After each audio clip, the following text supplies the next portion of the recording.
Good afternoon, everybody.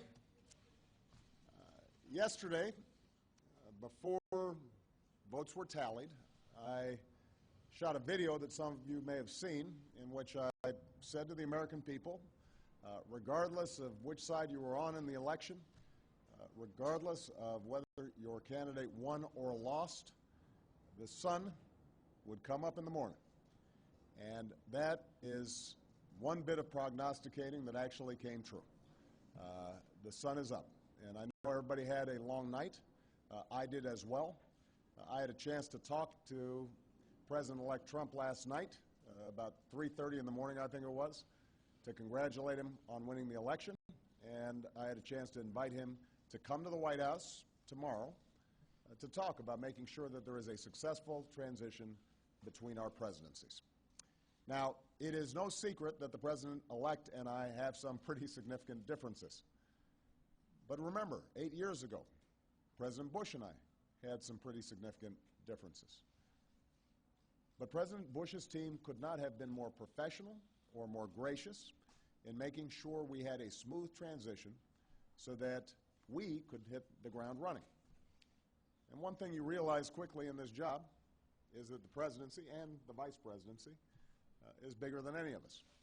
So I have instructed my team to follow the example that President Bush's team set 8 years ago and work as hard as we can to make sure that this is a successful transition for the President-elect.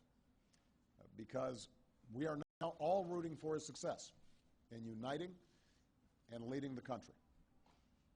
The peaceful transition of power is one of the hallmarks of our democracy. And over the next few months, we are going to show that to the world. I also had a chance last night to speak with Secretary Clinton, and I just had a chance to hear her remarks.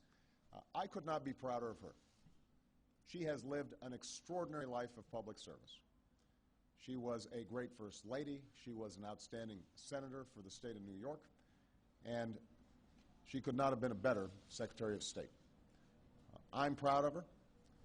A lot of Americans look up to her.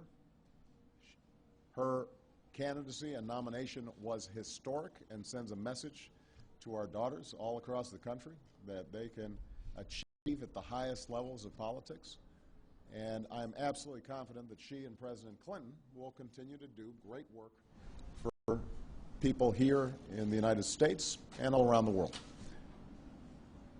Now, everybody is sad when their side loses an election. But the day after, we have to remember that we're actually all on one team. This is an intramural scrimmage. We're not Democrats first. We're not Republicans first. We are Americans first. We're patriots first. We all want